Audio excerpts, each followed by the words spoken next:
നമ്മുടെ end of life കെയറിൽ അത് പ്രൊവൈഡ് ചെയ്യുമ്പോൾ നമ്മുടെ ഹോസ്പിറ്റൽ വളരെയധികം സ്റ്റാൻഡേർഡ് കീപ്പ് ചെയ്യേണ്ട ആവശ്യമുണ്ട്. എൻഡ് ഓഫ് ലൈഫ് കെയറിൽ നമുക്ക് നമ്മുടെ ഓർഗനൈസേഷന് പെയിൻ മാനേജ്മെൻറ്റ് സംവിധാനങ്ങൾ ഡോക്യുമെൻ്റഡ് ആയിട്ട് കൃത്യമായ മാനദണ്ഡങ്ങൾ ഉണ്ടാവണം.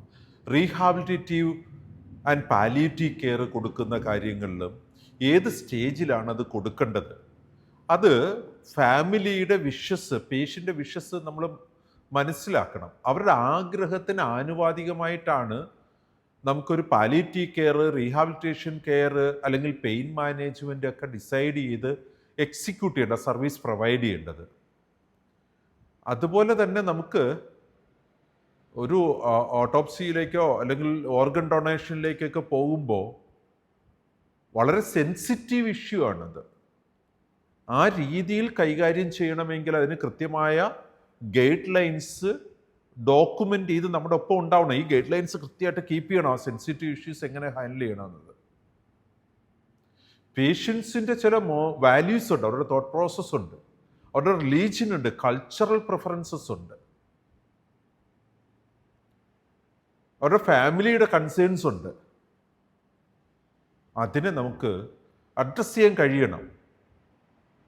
അവരുടെ psychological or emotional, spiritual, cultural concerns ഫാമിലിയോ പേഷ്യൻ്റോ റേസ് ചെയ്താൽ അത് നമുക്കിവിടെ എങ്ങനെയാണ് കൈകാര്യം ചെയ്യേണ്ടതെന്നുള്ള വിഷയങ്ങൾ ഇതിനകത്ത് ഇൻവോൾവ് ആയിരിക്കണം. ഈ വക കാര്യങ്ങളെക്കുറിച്ച് നമുക്ക് കൃത്യമായ റിട്ടേൺ ഡോക്യുമെൻ്റ് ഉണ്ടെങ്കിലാണ് നമുക്ക് അതിനകത്ത് ആ സെൻസിറ്റീവ് ഇഷ്യൂസിനെ മാനേജ് ചെയ്യാൻ കഴിയുന്നത്.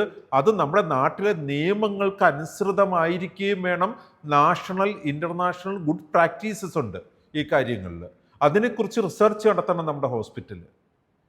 നാഷണലി, ഇൻ്റർനാഷണലി എങ്ങനെയാണ് എൻഡ് ഓഫ് ലൈഫ് കെയർ കൊടുക്കുന്നത്, അതിനെന്തൊക്കെ മാനദണ്ഡങ്ങളാണ് ഉപയോഗിക്കുന്നത്, പോസിബിൾ രീതിയിലെല്ലാം ഫാമിലിയുടെ കൺസേൺസിനെ അഡ്രസ്സ് ചെയ്തിരിക്കണം.